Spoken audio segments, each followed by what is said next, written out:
Today I'm going to give you 10 players who are trending up and 3 players who are trending down in fantasy football ahead of week 13. These will help you make proper lineup and roster decisions as we close in on the fantasy football playoffs and on the road to a championship. Let's start with our guys who are trending up. Isaiah likely put up a fairly pedestrian stat line in his first game without Mark Andrews. He caught 4 passes for 40 yards while having a quiet second half against the Chargers. That was enough, though, to lead the Ravens in receiving yards. Likely ran around 83.3% of Lamar Jackson's dropbacks, and he was second on the team with 6 targets, which equaled up to a 20% target share. And remember, likely finished as a tight end 1 in fantasy football multiple times last season when Mark Andrews missed time. So with Andrews out for the rest of 2023, we can expect Isaiah likely will be a top 12 option week to week. Bijan Robinson has been my little puppet this season. He's done everything I predicted. It's like I got full control, baby. Full control. When I begged you not to draft him in round 1, he punished you for not listening. But when he hit his lowest of lows a few weeks back, I declared it time to go buy low on Bijan Robinson. Not only that, I predicted that he would be a league winner by season's end. Of course, it's too soon to say whether that's going to come true or not, but we have seen the uptick in usage that I predicted a couple weeks ago. He is getting more work in the red zone, which has resulted in 3 touchdowns in the last 2 games, and he has 38 rush attempts over those last 2. The 4 games prior to that, he totaled 36. And then in week 12, Bijan Robinson had a 30% target share, which was his highest since all the way back in week 1.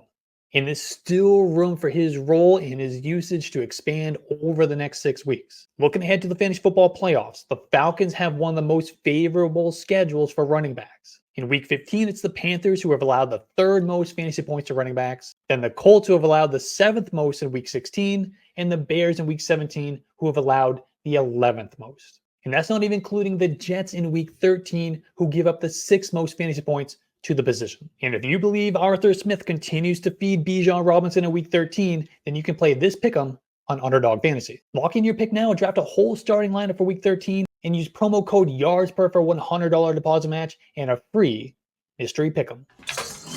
Jerome Ford may be the most consistent running back in NFL history.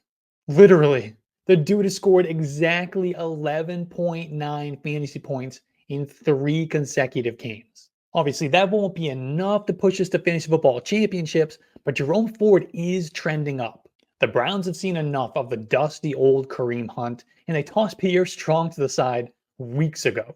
This is Jerome Ford's backfield. In week 12, Jerome Ford played a season-high 70% of the snaps. He also had a 74.5% route participation rate. While that only resulted in 14 receiving yards, Jerome Ford has 12 targets over the last 2 weeks, and he's going to need to become even more involved in the passing game if Amari Cooper is forced to miss time. And looking ahead to the fantasy football playoffs, Jerome Ford has matchups against the Bears in week 15, the Texans in week 16, and the Jets in week 17. Both the Bears and the Jets are top 10 in most fantasy points allowed to the running back position, and the Texans are smack dab in the middle of the pack at number 16. Jerome Ford is going to be a difference maker down the stretch. Aaron Jones is hurt again. Earlier in the season, that meant A.J. Dillon time. However, while A.J. Dillon did lead the backfield in week 12, he had some company from 3rd-year running back Patrick Taylor.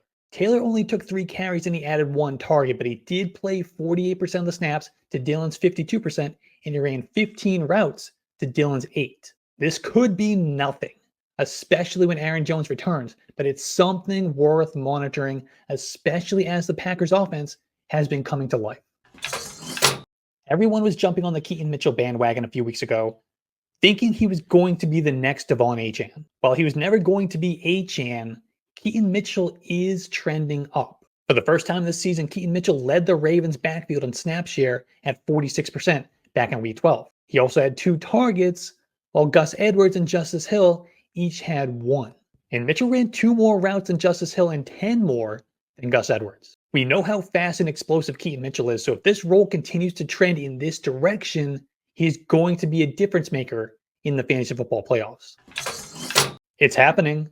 It took a little bit longer than we'd hoped, but Jayden Reed is coming alive. Reed is either tied for the most or outright led the Packers in targets in back-to-back weeks. And he scored 19.4, 19.2, and 15 fantasy points over the last 3 weeks. His routes and snaps are on the rise as the team has finally realized he's a more talented weapon than Romeo Doubs. And it's no surprise that this has coincided with the ascension of Jordan Love as well. Reed's role is only going to go up from here. His fantasy football playoff schedule consists of the Buccaneers, Panthers, and the Vikings. Roschon Johnson has officially taken over as the RB2 in Jacksonville. He played 39% of the snaps in Week 12, while Tank Bigsby was relegated to 3%. He also ranges 2 fewer routes than Travis Etienne. Roschon Johnson is now the handcuffed roster on the Jaguars. We were buying low on Marquise Brown for weeks in anticipation of Kyler Murray's return. After all, Marquise Brown averaged more than 10 targets per game and 18 fantasy points per game when he and Kyler Murray played together in 2022. Now, admittedly, that advice was not looking good after 2 weeks. However, in Week 12, Marquise Brown caught 6 of his 12 targets for 88 yards. And his target share shot up from 12.9% and 17.2% in Murray's first 2 games to 27.3% against the Rams. Brown also led all NFL pass catchers in air yards with 189, while accounting for nearly half of the team's total air yards in Week 12.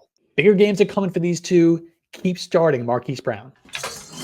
Nobody has pounded the table harder for Roschon Johnson this season than me. The midseason concussion was a setback, but Johnson is trending back up just in time for the home stretch. The Bears completely relegated Khalil Herbert to backup duties in Week 12, while Roschon Johnson was on the field for 74% of the snaps. His previous season high was 45% all the way back in Week 3. And Roschon Johnson carried the ball 10 times to Khalil Herbert's 6, and he caught all 5 of his targets with a 13.5% target share. Now, it's only 1 week, and we still have the eventual return of D'Onta Foreman to factor in, but Roschon Johnson is trending up, and he needs to be added in all leagues where he was dropped. DJ Moore has been elite when Justin Fields is playing. He's averaging over 100 yards per game, has 6 touchdowns, and he's the wide receiver 3 with over 22 fantasy points per game with Fields. And he's top 10 in team air yard share, yards per team pass attempt, and dominator rating per playerprofiler.com. Before we get to the players who are trending down in Week 13, if you're enjoying this video and you find it at all valuable, please hit that like button and subscribe to the channel. I'm pumping out content like this all season long. And let me know in the comments what you think of this new series and if you found it helpful. It's not full-blown panic mode for James Conner just yet, but we are on high alert. Remember a couple weeks ago when the Jets surprisingly waived running back Michael Carter? Well, it was the Cardinals who claimed him. And then Michael Carter made his Cardinals debut in Week 12 and he played 38% of the snaps. That knocked James Conner down to 42%, while Amari DiMercado played the other 20%. Now, Conner still led the backfield with 6 carries and 5 targets, but Carter was right on his tail with 4 carries and 4 targets of his own. Carter also ran 19 routes to James Conner's 15. Now, some of this may be garbage time and game script related, but we've been able to count on James Conner getting there for us in those situations in the past. And we know the Cardinals are going to be playing from a deficit more often than not. We need James Conner to produce in garbage time. And like I said, it's not panic time yet, but 1 more week of this, we will have to seriously question James Conner's fantasy viability moving forward.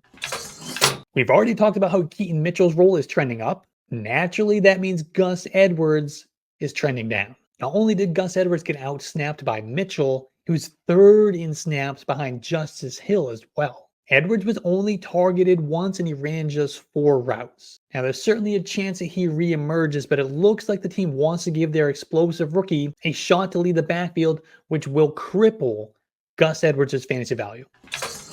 David Montgomery is officially game script dependent. Now, the good news is the Lions are really good and they will have plenty of positive and neutral game scripts. But while trailing from the get-go in Week 12, David Montgomery was outsnapped by rookie Jahmyr Gibbs 71% to 27%. Of course, he did still manage a productive fantasy day with 15 carries, 71 yards, and a touchdown.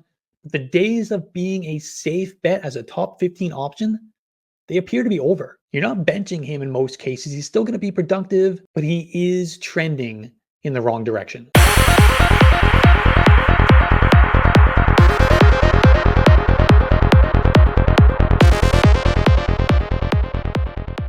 Hey, if you like that video, hit that like button, hit that subscribe button, leave a comment on what you want me to talk about next. You can find all my stuff, my rankings, articles, podcasts, more videos like this on yardsperfantasy.com. Just download the Yards Per Fantasy app, and we thank you for your support.